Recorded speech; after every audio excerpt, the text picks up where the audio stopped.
Oui, rapidement. Balo Kohen Gadol Likrot. Il est où Pinchas? Comment il va Pinchas? Il faut l'appeler après le chien. Balo Kohen Gadol Likrot.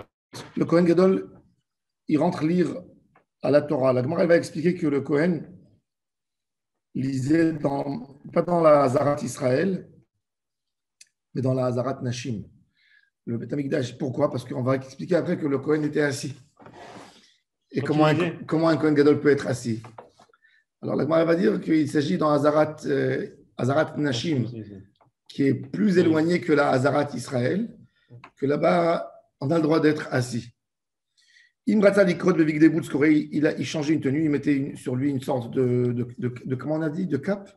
Ouais, une cape. Tu n'es pas avec nous, Gérard? Non. Samechet Amoudbet. Samechet de Aleph. Oh là là, c'est des élèves incroyables. S'il veut, il met donc une cape de chez lui. S'il veut, il met les habits du Beth Amikdash. Chazan HaKnesset, Rashi a expliqué que Chazan HaKnesset, il y avait une synagogue dans le monde du temple qui existait toujours. Et le responsable de cette synagogue, qui était le président de cette communauté, le Shamash HaKnesset, il s'appelait Chazan HaKnesset. Il prenait le Sefer Torah, il le donnait au chef de la synagogue, de la réunion. Verosh HaKnesset noteno les Segen. Il le donne à l'adjoint, au bras droit du Kohen Gadol. Ve'a Segen noteno les Kohen Gadol. Le Segen, il va le donner au Kohen Gadol et le Kohen Gadol, il prend et il lit à la Torah. Qu'est-ce qu'il lit? Il va lire dans deux textes. Il va lire Parashat Achremot, qui est la lecture classique de Kippour. Achremot, pourquoi? Il va mentionner la mort des enfants de Aaron, comme que la Gemara dit de la même manière que le Saïr, il est Mechaper, la mort des Tzadikim aussi, elle est Mekaperet. S'il y a le sujet de Kapara, il y a en même temps le sujet de Harayot, qu'on a expliqué que Kippour, la Kapara principale de Harayot, ça vient sur l'adultère et sur les tentations charnelles. Ça vient pardonner. Ensuite, quand il finit, il n'a pas envie de rouler les rouleaux du livre de la Torah jusqu'à Bamidbar, qui s'occupe des règles des sacrifices du jour, Parashat Pinchas. Pourquoi? Parce que c'est Tirhad et Tzibura. Maintenant, c'est un petit texte, Arba Azor la Chodesh. Il le lit par cœur, pour ne pas que les gens ils disent que le texte n'est pas écrit dans la Torah et qu'il invente un texte. Il dit ce que j'ai dit et plus est écrit dans le rouleau que j'ai dans ma main.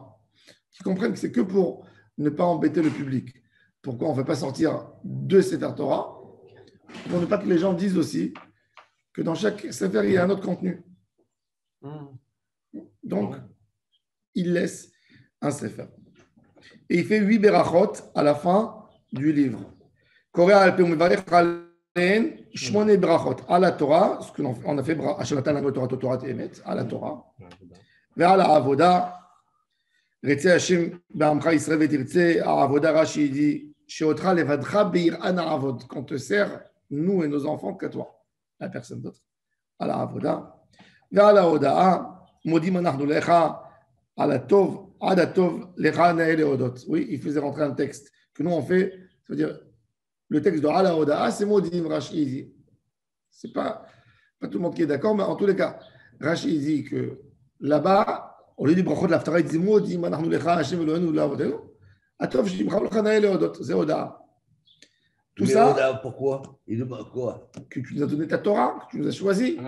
Ou alors qui nous a donné la chance de faire ta parole. Oda Smucha La'avoda. Dirtiv, comme il dit Rashi, dans les deuxième ligne de Rashi, les lignes larges, Zover Toda Ichabdenani. Et ici, Naga, qu'est-ce qu'ils disent ici dans la Naga? Zover Toda Ichabdenani. Aha Avoda. Toda viyoda al mechilat aravon melech mochel vesolach la'avonoten ve'la'avot tamo Yisrael bechol shana ve'shana, ce qu'on dit nous aussi. Oui. Mais kadesh Israël Yom Kippourim. Ensuite, dans l'Haftara. Ensuite, il chante. Il dit ça pour la Torah. Après l'Haftara. Après, il dit à la Mikdash. Il fait une bracha. Non, après il fait une bracha à la Mikdash. il fait une bracha à la Migdash. Mitpalel à la Migdash, vechotem. Rachid dit Baruch Shebahar Bamigdash. Merci à Dieu qui a décidé de mettre sa Shechina au Bet Amigdash. Vers la Kohanim, il bénit et il remercie Hachem qui a choisi les enfants de Aaron et qui leur a donné la Keuna. Vers Israël, vers Shara Tefila, la Gemara va expliquer. Bon. Ensuite, la Mishnah elle a continué. Aroé Kohen Gadol. Je lis le dernier texte de la Mishnah, les 3 dernières lignes de la Mishnah. Celui qui voit le Kohen Gadol quand il lit, il ne peut pas voir le par, le taureau et le saïr, le bouc, le kippour, comment il se brûle. On a expliqué où il se brûlait en dehors du Bet Amikdash. Impossible de les voir. Pourquoi? Pas parce qu'on n'a pas le droit. C'est pas parce qu'il n'a pas le droit. Et là, la route c'est loin les uns des autres.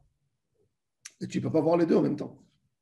Quand lui lit ce texte, là-bas, ils sont en train de brûler. Ça veut dire, il voulait te dire que ces 2 travaux, elles se font en parallèle. Cet avodat Hashem, de lire la Torah au Bet Amikdash, il se fait en parallèle. C'est ce qu'il voulait te dire. Ça, c'est l'idée principale. Est-ce que vous avez une d'enseigner que normalement, au Bet Amikdash, il n'y a pas 2 travaux. Il n'y a que un. Il y a un qui suit l'autre, un qui précède l'autre. Et là, ils sont en même temps. Dans le temps où il lit, c'est-à-dire comme il s'est déchargé, lui, des corbanotes et il les a donnés pour aller les brûler, on ne stoppe pas la voie du Bet Amikdash. La Gemara, elle reprend le début de la Mishnah. On a vu que le Kohen avait le droit de mettre sa cape à lui. Alors la Gemara dit comment il peut mettre une cape à lui si quand il fait le service divin en Bet Amikdash, il doit porter des habits de Keuna. Donc forcément, la Gemara elle veut tirer une conclusion. Que la lecture de la Torah, ça ne fait pas partie du service divin de Kippour. C'est en plus, c'est une étude. La preuve, c'est qu'il peut mettre sa cape à lui. Pourquoi il n'est pas censé mettre des habits de Keuna? La Gemara te répond ensuite la Gemara elle pose la question Vekatan et maintenant la Gemara elle pose la question Vekatan et Imrazal Ikrod Vigde Kirun Boots Corée. Alors et s'il veut maintenant, mais s'il veut porter par exemple les livres.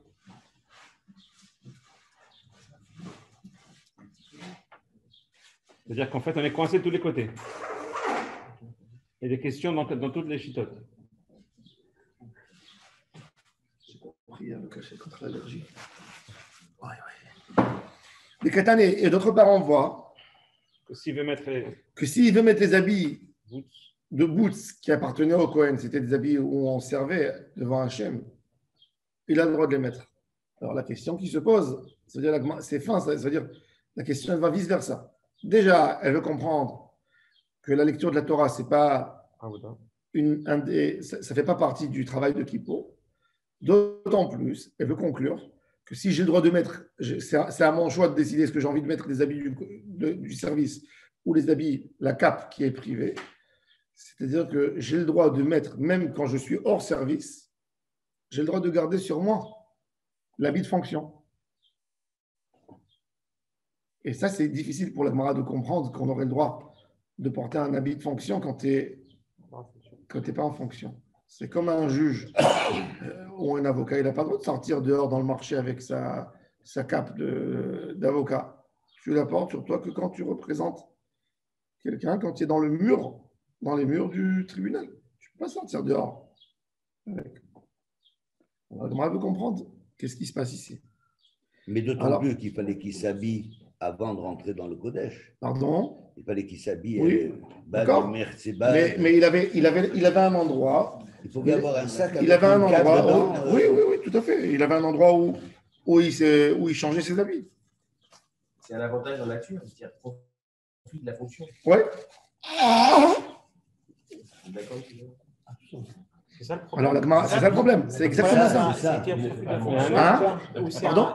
C'est ça le problème, c'est qu'il tire profit de la fonction ou c'est un problème de Gdusha? C'est il tire profit de la fonction, c'est qu'un habit de fonction, il est fait que pour la Voilà. fonction. pour la Donc, fonction. Parce qu'on dit- Mais l'idée derrière, c'est de ne pas que tu tires quelque chose. Si Profit.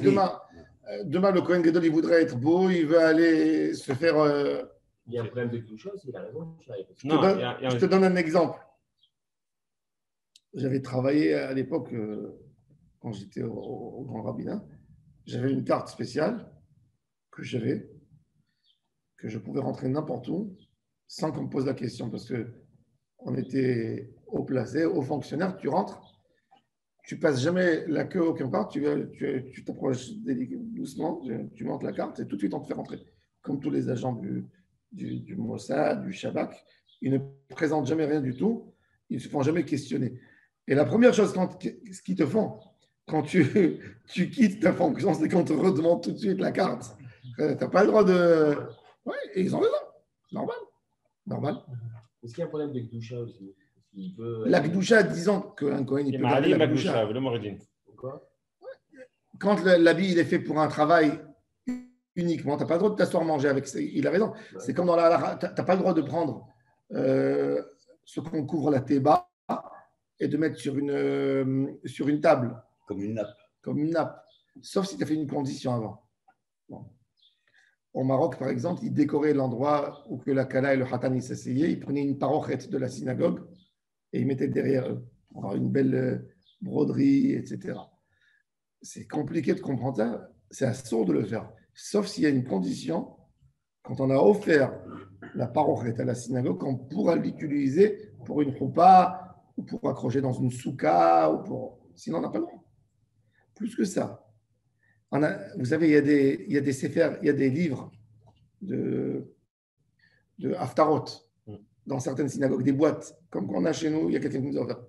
Moi, personnellement, je n'aime pas ce livre parce que, d'abord, il n'a rien, c'est un rouleau en papier ou qu'il y a des Haftarot imprès dessus. Il n'a pas la même qui Non, ça veut dire qu'une Bible, un ensemble de Bibles imprimées dans un livre, c'est plus kadosh que. C'est pas parce que c'est un rouleau que c'est kadosh. Ouais. Un mashaf, un livre avec les pages comme ça, il est mieux. Oui. Mais. Pourquoi il est mieux? Parce qu'il contient toute la Torah, il contient toute la Bible. Maintenant, rien que pour savoir, il y a des gens qui ils se font piéger dans ça. Il y a des synagogues, ils veulent vendre le plus possible. Alors, ils font le premier livre, le deuxième, le Sefer Haftarot, ils vendent. Et les Gabaï, qu'est-ce qu'ils font? Ils veulent des rimonim. Ils prennent les rimonim du Sefer Torah et ils les mettent dessus. C'est assaut. Parce que le rimon, il appartient au Sefer Torah qui est kadosh.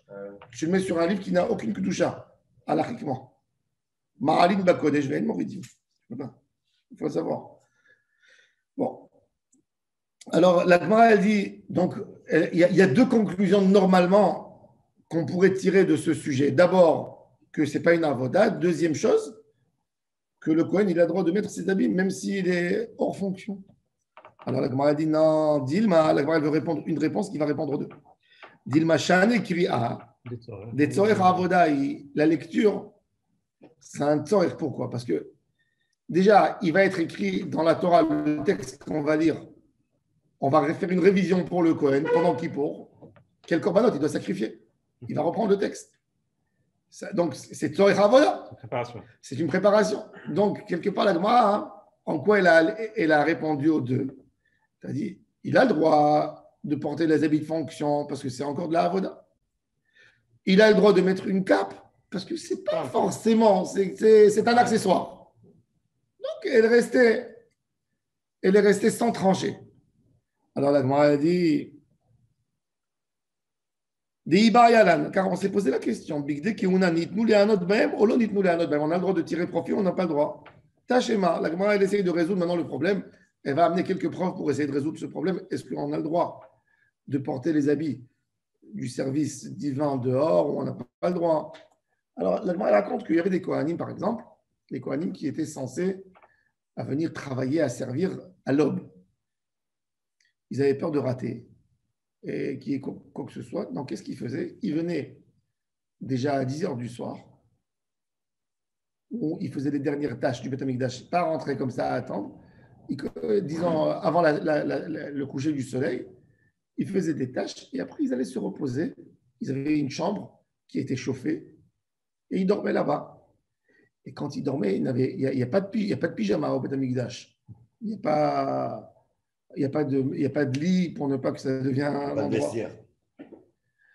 Déjà, les synagogues aujourd'hui, c'est déjà, il y a des conditions. Parce qu'à la base, une synagogue, il ne doit pas avoir là-bas ni café, ni thé, ni. C'est un lieu de prière. Prière, c'est tout. Pas boire de l'eau. C'est devenu. Bon, ils ont dit être la Hazot la Shem faire Torah Techa. Les gens qui étudiaient la Torah, il fallait, comme ils ont choisi ces lieux saints pour s'asseoir et pour étudier, ils ont été Mekilim pour ne pas perdre le public. Au Beth Midrash, Dans les villes des Séfarades, dans toute la diaspora, que dans les 100 dernières années, il y a eu cette notion qu'on fait rentrer à la synagogue pour servir aux gens du thé et des bar mitzvot. Ce n'est pas une influence séfarade. La synagogue séfarade, à la base, tu ne trouveras rien à la synagogue, sauf un sidour, un rituel de prière, un chumash pour suivre la lecture de la Torah. Ils rentraient à la synagogue dans certaines communautés, comme en Iran, Kurdistan, au Yémen, une grande partie, ils enlèvent les chaussures comme les Arabes avant de rentrer à la mosquée. Et ils rentrent même à la Griba en Tunisie, pareil. Je l'ai vu ça. Ils enlèvent les chaussures, on rentre à la synagogue, on ne parle pas. Il n'y a que le Shaliach Tzibor que tu entends sa voix. C'était très, très rigoureux. Avec le temps, on a été influencé. Chez les Juifs ashkénazes, la synagogue, elle servait comme yeshiva, et c'est pour ça qu'ils appelaient ça, la notion, ils n'appelaient pas la synagogue, ils appelaient shtibel, shtibler. Shtibel, ça veut dire la chambre. Pour ne pas qu'il y ait une gdoucha de Beth Mikdash, Mikdash Me'at, tu n'as pas le droit. Donc, ils disaient, c'est une chambre. Il y a l'endroit, la gdoucha, elle est que sur le Aaron Kodesh, avec l'endroit qui entoure, c'est pour ça qu'il le faisait plus élevé, pour qu'il ait sa gdoucha que là-bas. Et ici, à côté, comme il faisait chez eux très froid, etc., il fallait manger quelque chose, prendre un verre chaud. Et avec ça, doucement, doucement, c'est rentré. Mais à la base, une synagogue, ça doit être l'endroit le plus saint, ça doit être un endroit où tu viens uniquement te recueillir. Le Harizal, il ne faisait même pas une dracha dans une synagogue. Que quand ça servait comme définition, par Beth Midrash, on étudiait, pour ne pas parler et raconter une histoire dans son moussard qui va dégénérer à quelque chose de chol. Synagogue, c'est un lieu comme Beth Amikdash. Beth Amikdash, tu rencontres un ami, tu ne discutes pas comment tu vas, etc. Il n'y a pas. Tu rentres, tu te prosternes, tu te recueilles devant Dieu, tu sors. C'est ça. Donc, il y a une distinction très claire. Alors, là-bas, au Beth Amikdash, qu'est-ce qu'ils faisaient? Il y avait des salles pour les Kohanim quand ils sortaient. Et quand ils dormaient, alors, ils ne dormaient pas avec leurs habits. Alors, la Gemara dit, Shena, Rudelo, mais ils mangeaient avec. Quand il y a quelqu'un qui vient, il amène un sacrifice, un korban khatat, que le Kohen il a le droit de manger, ou un korban shelamim, que le Kohen il a le droit de manger. Est-ce que le Kohen il mange ça avec ses habits? Oui.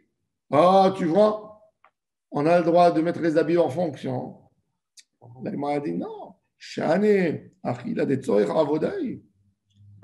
C'est la avodat Hashem comme qui est écrit, qui dit Tanya, 3 lignes avant, la fin de la page. Ve'achelu otam asher kupar bahem melamed she'akohanim ochlim ou be'alim mitkaperim. Le Kohen il mange et les be'alim c'est la dernière étape de la kapara. C'est-à-dire l'homme n'est pas pardonné complètement sur sa faute quand il a amené korban khatat tant que le Kohen Gadol n'a pas mangé. Le Kohen, il va remettre l'homme. L'idée, c'est que l'homme est devenu animal avec sa faute. Il reprend l'animal, il reprélève l'animal de lui-même. Il reprend un juste. Et le Kohen vient lui expliquer le juste milieu, comment il faut consommer le monde avec modération. On a 2 types de personnes. Il y a un homme qui prend tout ce que le monde a à proposer, tout. Ça, c'est assourd, c'est une destruction. Et il y a l'autre qui a tellement peur qu'il ne veut pas toucher au monde. Et les 2 sont faux. Le Kohen, il vient, il te montre le juste milieu. Prends avec mesure. Et ça, c'est l'idée principale. Ça veut dire, avant de retourner dans la vie, avant que cette personne qui a fauté qui baignait dans ses fautes, il a décidé de se recueillir, de se repentir devant Hachem, avant de décider de ressortir, de retourner chez lui, il a besoin d'un juste milieu. Et le Kohen va lui donner cette... Comment tu retournes? Et ça, c'est la achila du Kohen. Alors, ça s'appelle une avodat Hachem. Alors, ok, la Gemara a dit, Shena ou Delo. Il y a quoi, on peut comprendre là qu'il soit habillé avec la tenue parce qu'il termine son avodat. Oui, Shena, d'accord. Alors, Shena, la Gemara a dit, ou Delo. Il ne dormait pas. Ah, Alouché, mais Alché. Mais dehors, est-ce qu'ils ont le droit de sortir? Dehors, avec ses habits? Du Beth Amikdash. Oui. Alors, la Gemara a dit, Bedin ou de Alouché Namilo. Même de marcher, on n'aurait pas le droit. On a besoin, et le Tana, pourquoi il a dit ne pas dormir, il n'a pas dit ne pas marcher avec. Tu aurais compris, si ne pas marcher avec, plus forte raison, ne pas dormir avec. Mais c'est pas pourquoi Poshtin ou Mekaplin ou Menichin Tachat Rachem. Dans la Gemara, en fait, la Gemara, elle a compris une chose. Il y a une halakha qu'on n'a pas le droit de dormir avec les tefilines. À l'époque, il faut savoir qu'il y a beaucoup de choses qui ont changé. Les téphilines, on les met sur la main gauche. Pourquoi on les met sur la main gauche, en réalité? Ah, Yadkeha. Ça, c'est Yadkeha, mais le raisonnement, il y a un raisonnement. Oui, parce qu'on en met tout le temps. Donc, pour ne pas occuper la main droite. Exactement, parce que la main droite, c'est ton travail principal de la journée. Et c'est pour ça qu'il y a un homme qui est gaucher, il met sur la main droite. Pour que tu aies toujours Hachem avec toi. Ils avaient des toutes petites filines qui mettaient. Et ils étaient toute la journée avec les lanières de tefilines d'Hachem sur la journée. Mais dans les tefilines, dans la route, tu peux pas. À l'époque, les gens étaient réglés. Pas comme aujourd'hui. Aujourd'hui, l'homme moderne, suite à l'invention des toilettes modernes dans la maison, on est devenu déréglé. Mais quand un homme, il fallait qu'il se lève le matin et qu'il marche 300 mètres pour aller et qu'il fasse la queue, parce qu'il y avait 15 personnes qui attendaient pour aller aux toilettes, il trouvait son heure spéciale. Le corps, il s'habitue. Aujourd'hui, on n'est pas habitué. Donc, un homme mange quand il veut, il prend son café quand il veut, un petit gâteau quand il veut. Il ne sait pas, est-ce qu'il aura besoin d'aller aux toilettes dans l'heure qui vient. À l'époque, les gens, non, le matin, avant de sortir au travail, et le soir, au retour. C'est tout. Donc, la journée, ils étaient propres. Ils pouvaient se permettre d'être avec les téphilines toute la journée. Le Gaon de Vilna, lui et ses élèves, ils allaient avec les téphilines toute la journée. Il y avait beaucoup de tzadikim qui allaient, mais à l'époque, c'était comment chez tout le monde. Par contre, tu n'as pas le droit de dormir avec les tefilines. Pourquoi? Parce que quand tu dors avec les tefilines, tu perds le contrôle sur toi-même. Un homme peut avoir, sauf votre respect, il peut avoir des gaz. Non, des gaz. Il peut avoir des gaz. Et ça nuit la gdoucha des tefilines. Ça, c'est l'idée. C'est pour ça que Chachamim, rien qu'à cause de ça, la Torah, elle n'a pas limité les tefilines à la journée. Le tzitzit, il est limité à la journée. Ur itemoto, la nuit, ce n'est pas un moment de vue. Mais les téphilines, on aurait eu le droit de les mettre dans la nuit aussi. C'est Chachamim qui sont venus. Ils ont interdit de mettre les téphilines la nuit pour ne pas que l'homme dort avec et soit méfiant. Et il fait un gaz. Pourquoi ils les enlèvent le matin? Je veux dormir avec les téphilines et Kadosh. Ils enlèvent le matin. Tout le temps. Tu peux dormir avec. Il y a le gâteau de la journée. Oui. Il voulait.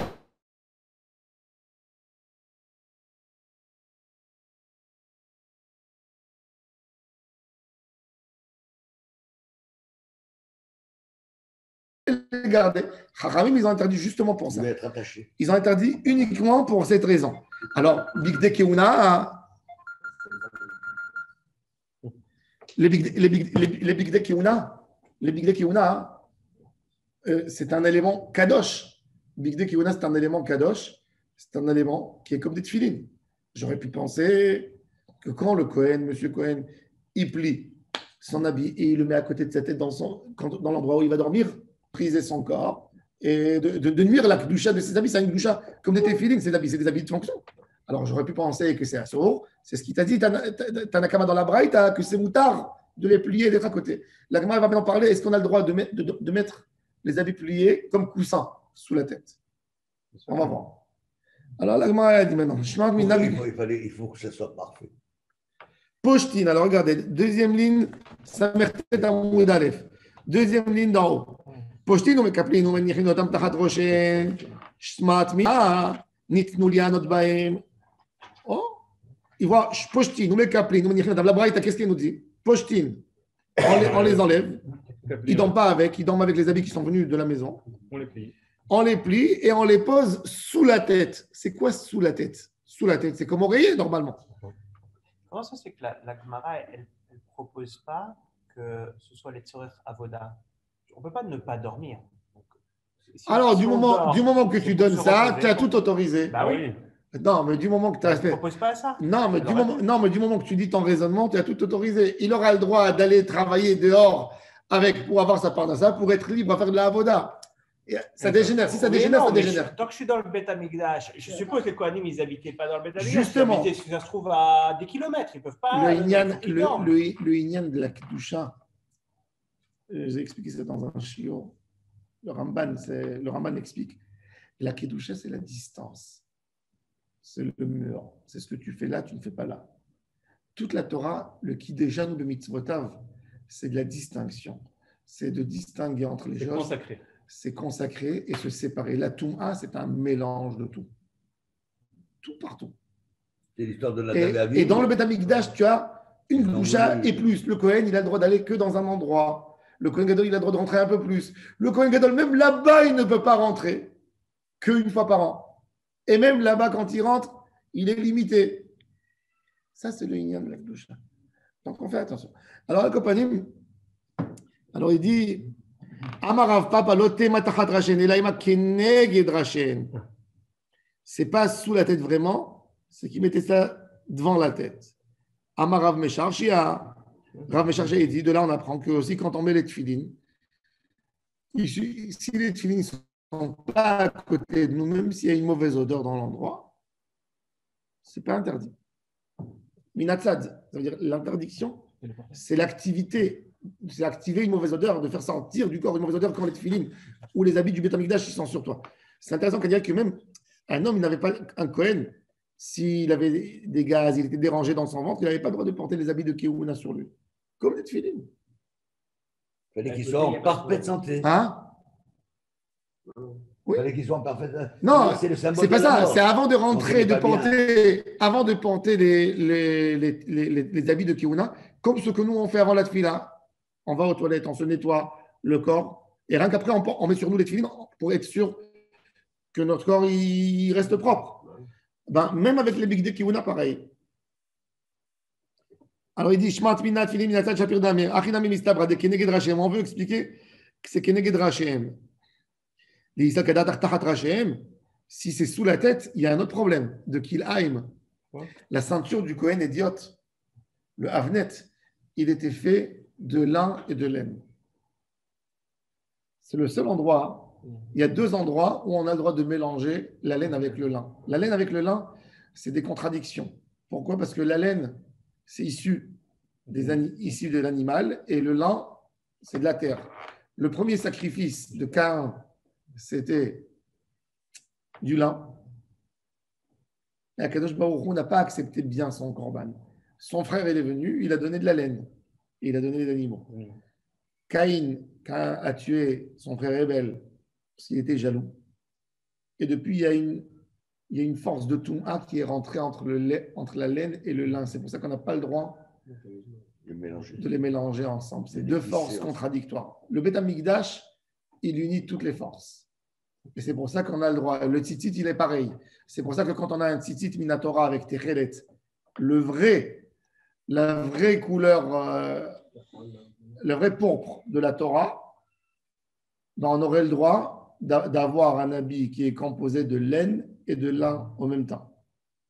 Tandis que quand on n'a pas, on est dans un issour. C'est pour ça que Rabbeinu Tam, il a interdit de fabriquer des talit katan en lin. Dans la laine, il peut y avoir plus de mélange de laine que du lin dans de la laine. Il a interdit. Et maintenant, le Kohen, il a le droit de servir Hachem au Beth Amikdash avec des habits Sha'atnez. Il y a le lin et la laine mélangés. Quand il dort, il ne se sert pas. Donc, il transgresse un Issour qu'il aime. C'est pour ça que à l'époque de la Gemara elle te dit qu'un homme qui marche Shabbat, pas un Shabbat, dehors dans la rue avec son tzitzit, son habit, et l'habit, le tzitzit, il a été déchiré, Donc peut-être qu'il porte du kilaim, il faut tout de suite l'avertir. Peut-être qu'il a du kilaim, c'était autorisé tant qu'il y a le shahatnez avec. Alors là, bon, bref, la Gemara a dit que c'est sûr qu'il y a du shahatnez. Par défaut, il est fabriqué avec du shahatnez. La ceinture du Kohen, elle est faite en shahatnez. Donc s'il dort, il met sa tête. C'est impossible de comprendre que sa tête elle est dessus parce qu'il y a shahatnez. Il dort, il tire profit. Alors la Gemara a dit la Gemara a dit venez inami denitnu lianot bahem. Il tire profit des kilaim. La Gemara a dit tov hani chaleman de amar avneto shel Kohen gadol. Zeu avneto shel Kohen idiot. Et là, alors la Gemara a dit, alors il dit bon, la avnet du Kohen gadol, il n'est pas fait en shahatnez. Si tu dis que l'habit du Kohen gadol, il n'est pas fait en shahatnez, et donc c'est le même habit que le Kohen gadol a, c'est le même habit que le Kohen idiot a, donc il n'y a pas de preuve ni pour ni contre.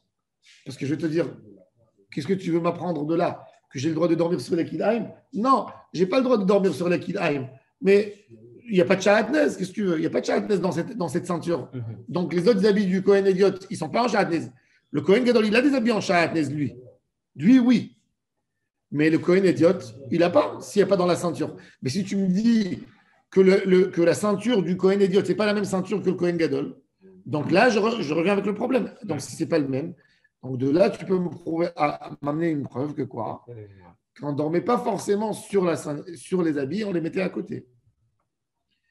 Ça, c'est la première réponse. Mais la Gemara, elle va repousser. Et l'élément de Amar, Avneto chez le Kohen Gadol, Loze ou Avneto chez le Kohen Gadol, Maïk Alememar. Alors maintenant, la Gemara dit ok, mais tu peux me dire, Belevisha ve'ala ou de'asur, be'atsa ashari. Qu'est-ce que la Torah a dit dans le shahatnez? Beged, Kilaim shahatnez, lo ya'ale alecha. Tu n'as pas le droit de le porter sur toi, mais de m'asseoir sur lui, de poser ma tête. Peut-être c'est moutard.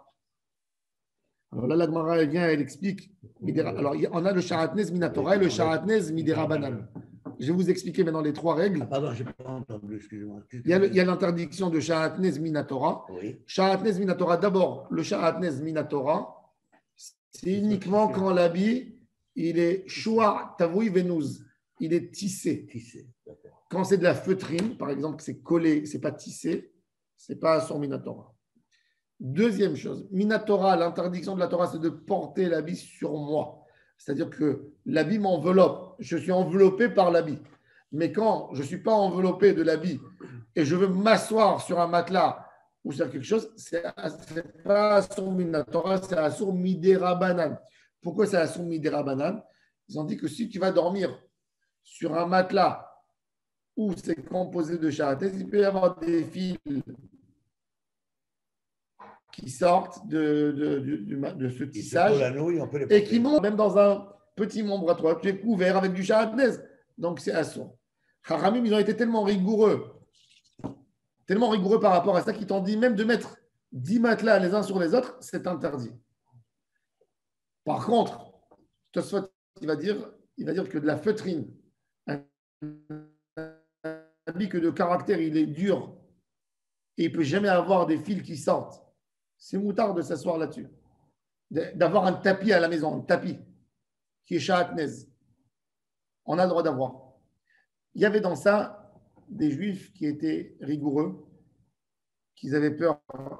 Par exemple, à l'époque, dans les sièges de train en Russie, tous les sièges, tous les fauteuils avant, les Louis XVI, tous ces styles, tout était plein de shahatnez.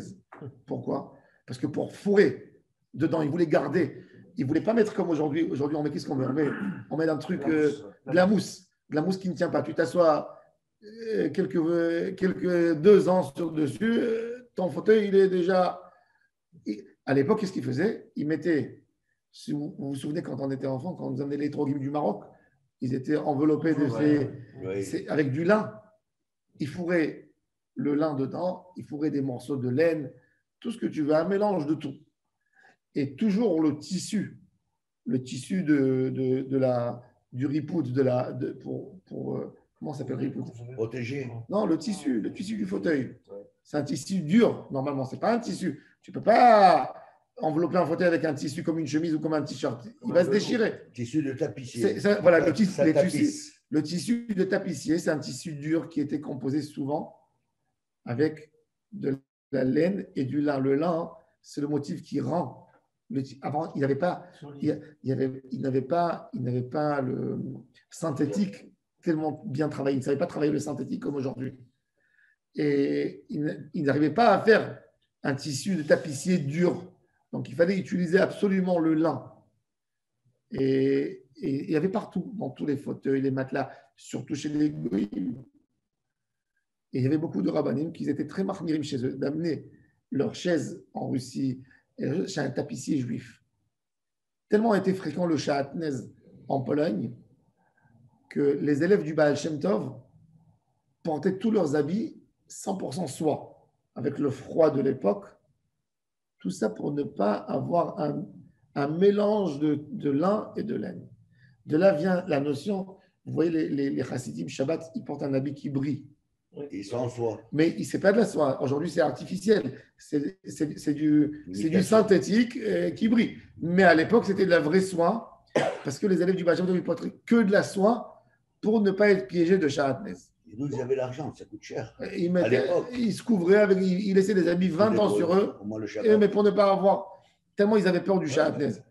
Et le Stipler, quand il est parti rencontrer sa fiancée, et sa femme qui était la sœur du Chavesh, on lui a dit que c'est un garçon, un génie. Mais lui, il a pris le train de Bialystok à Vilnius. Et c'était 7 heures de train, 8 heures de train. Quand il est venu, il était très makpid, lui, sur ne pas s'asseoir sur un fauteuil qu'il ne sait pas. Donc, il est resté pendant 7 heures debout. Le pauvre, quand il est arrivé à Vilnius, il s'est assis devant elle, il s'est endormi. Elle a dit à son frère, mais dis-moi, celui-là, il est pas normal, ce monsieur. Il va sauter. Il n'est pas normal. Alors, le Chazon Ish, il a dit, tu as raison, un garçon qui s'endort, ça va mal. Ça va mal. Mais je vais me renseigner pourquoi. Il est parti, il lui a dit, dis-moi, ma soeur, elle t'a tellement ennuyé que tu t'es endormi. Alors, il lui a expliqué, non, je suis venu, j'étais 7 heures debout. Il a dit à sa soeur, c'est avec un homme comme ça que tu vas te marier. Et il avait encore un problème, c'est qu'il n'entendait pas bien, parce qu'il a été pris à l'armée russe à l'époque. Un Shabbat, quand il faisait la garde, tu es obligé. Il a essayé de diminuer le Hilul Shabbat au moins possible. Et celui qui était avant lui, il a pris le manteau en fourrure, il lui a laissé sur un arbre. Il lui a accroché sur l'arbre. Et quand il venait, chacun il récupérait le manteau et il le mettait sur lui. Et il était sur l'arbre Shabbat, il a dit, si je vais enlever, je vais arracher des feuilles. Mais il faisait moins 20. Donc il a dit, ok, pikour nefesh. Mais je vais attendre quand je vais sentir bien le froid. C'est là que je vais le prendre. Je vais pas prendre. Non, je vais pas le prendre. Je vais pas le prendre depuis maintenant. Et il faisait comme ça des exercices pour ne pas que le froid passe une demi-heure. Et il se dit, bon, ça va encore. Alors, il reprend comme ça. Il a fait ça pendant 8 heures, qui était censé à garder. Il n'a pas pris la chose. Mais il n'a pas fait des exercices dans l'oreille. Le froid lui a percé le tympan. Et est devenu sourd d'une oreille, de l'autre, il n'entendait pas bien.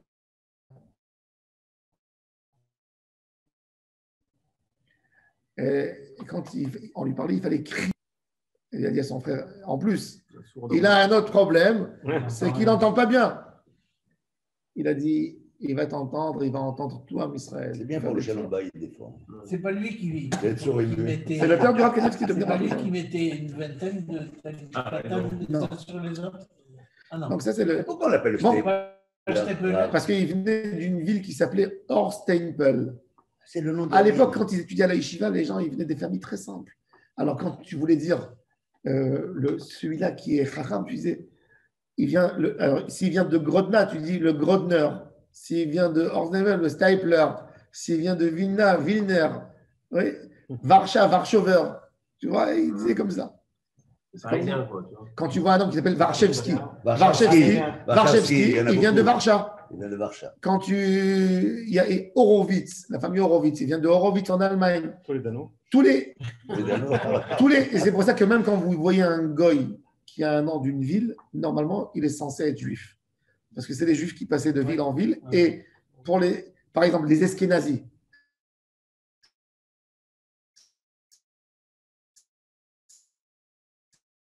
les Ashkénazes qui étaient dans les pays séparés, on les appelait les Eskénazis. Al-Fassi, l'espagnol, parce qu'ils sont partis de Cordoue, ils sont venus à Fès, et donc tout le monde l'appelait l'espagnol. Alors, il dit oui, c'est moi l'espagnol qui a écrit le livre. Bon, en tous les cas, donc, Chachamim, ils ont dit, maintenant, Chachamim, ils ont interdit, ils n'ont pas interdit la feutrine. Et là, on va comprendre maintenant la Gemara. Alors, regardez. Ve'atanya, lo ya'ale עליך, אבל אתה מותר להציעו תחתיך, אבל אמרו חכמים, אסור לעשות כן, לגזירה de חכמים, comme je vous ai dit, שמא תיקרך דיבה אחת על בשרו. La Gemara dit, ok, alors il va mettre un drap au-dessus de ses habits et il dort. וחיתמה דמפסיק למידי בני בני, ואמר רבי שמעון בן פזי, אמר רבי יהושע בן לוי, אמר רבי, משום קהל הקדישה של ירושלים, לצדיקים de Jérusalem, qui étaient מחמירים אפילו 10 מצעות, זו על גב זו, וכלאיים תחתיהם, même s'il y a 10 matelas, sur le matelas qui était Sha'atnez, Asur Lishana Alehem, on n'a pas le droit de dormir sur eux. Et la Lapshma Mina, Keneged Roshen, c'était contre la tête et pas sous la tête. Shma Mina. La Gemara dit, ok, Beseider, Ve'akamitane Mikil Aim. La Gemara dit, Beseider, mais il est né quand même des habits Kil Aim.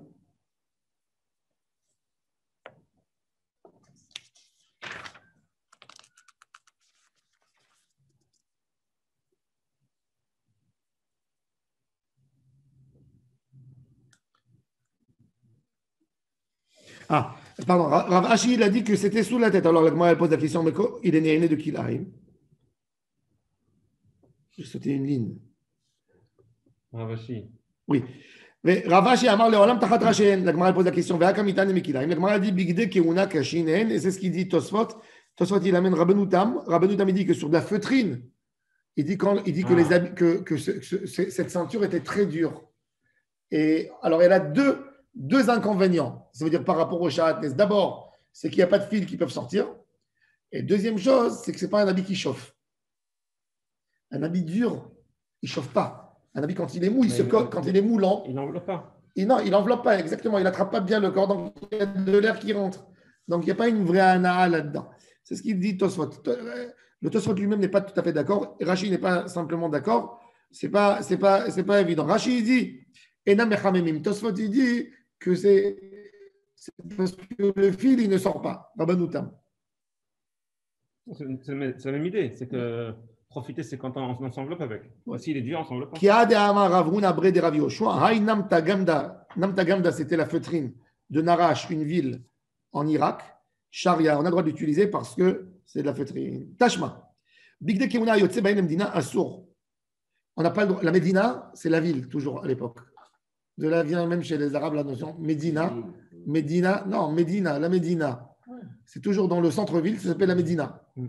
Alors, la Médina, Assour, ou Bamigdash, Ben Bishat Avoda, Ben Shalom Bishat Avoda, Moutam, Mipne Shebigde Kiuna, Nitnou, Lehanot, Bahem, Shmamina.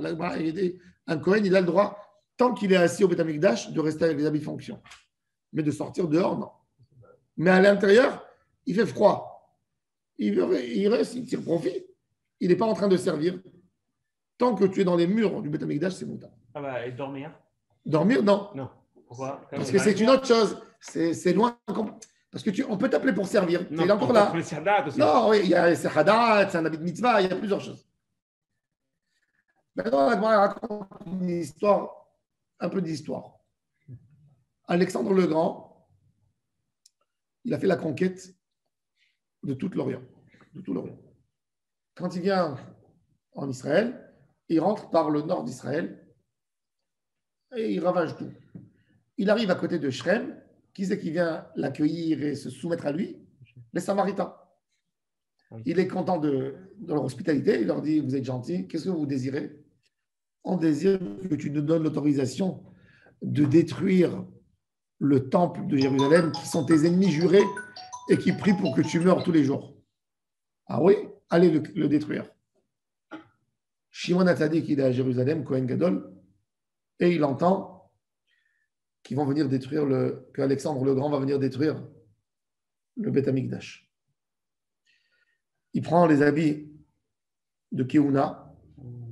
La vache Bigde Keuna venit ta'atef de Bigde Keuna. Il a porté sur lui des habits. On va voir c'est quoi le langage. La vache venit ta'atef.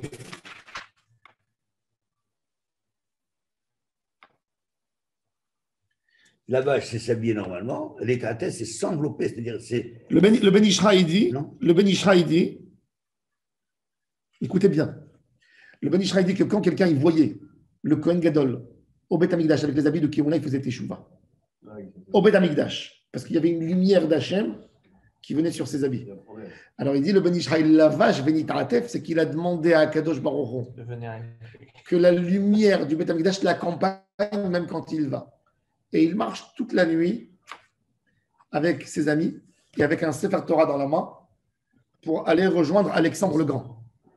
Donc, l'Itaatef, c'est diffuser la lumière. Oui, diffuser. La vache, Venitaatef. Et il a mis encore quelque chose sur lui, une lumière spirituelle. Une lumière spirituelle. Et il marche toute la nuit. Il marche toute la nuit. Et ils arrivent dans un endroit qui s'appelle Antipatras. Antipatras.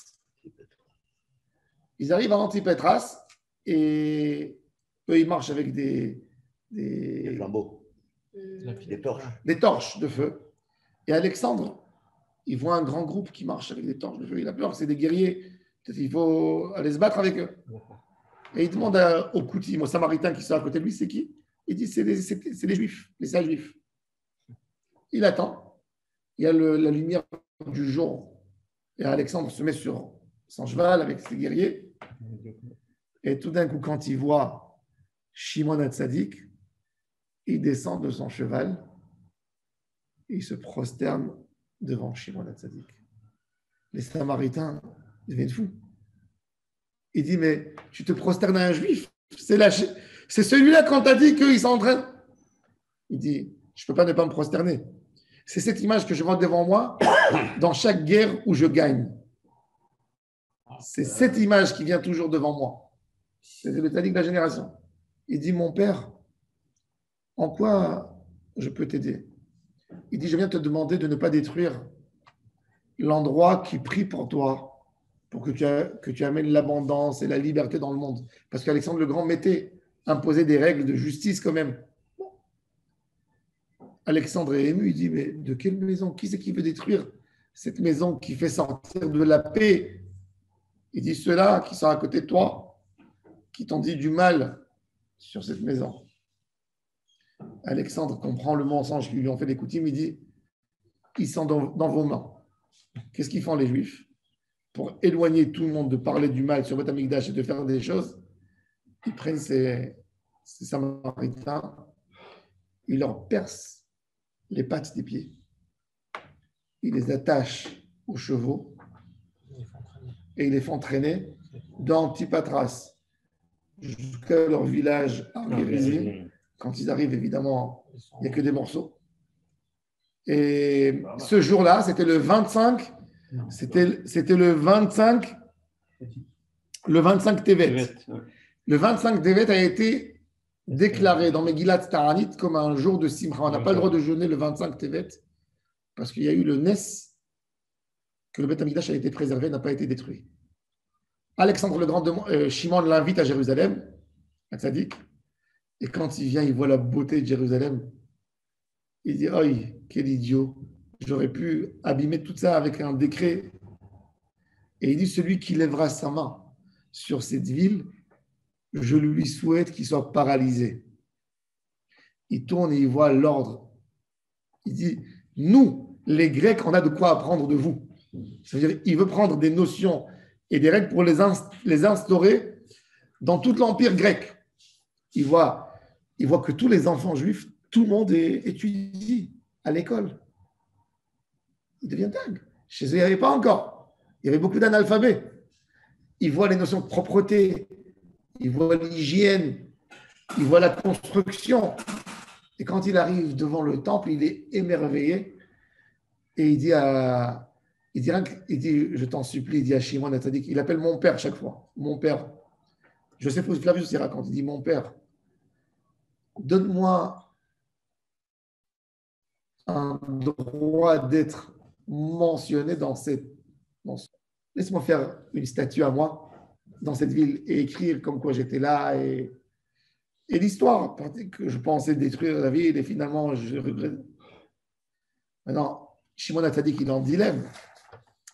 On ne met pas de statue chez nous. Shimon, il lui dit, regarde mon fils, dans notre 10 commandements, il est écrit, vous n'avez pas le droit de mettre même pas une statue qui représente Dieu. À plus forte raison, pas un homme. Mais je vais te donner mieux que ça. Tu vois, les Kohanim, ils sont jeunes, Baruch Hashem, il y a des milliers de Kohanim. Chaque année, on a 1500, 2000 naissances de Kohanim à Jérusalem. Tous les Kohanim qui vont naître, les 5 ans qui vont venir, seront nommés Alexandre. Ton nom restera parmi nous jusqu'à la fin des temps. Alexandre est ravi. Il donne de l'argent pour entretenir le temple et il sort de Jérusalem. Ça, c'est la relation. Alors, la Gemara, elle raconte. Alors, la Gemara, elle dit, si c'est comme ça, comment Shimon avait le droit de sortir avec les habits de fonction? Mais Rav, j'ai une parenthèse. Ouais. En fait, c'est jamais été les Grecs qui ont détruit le temple plus tard. J'ai oublié de dire.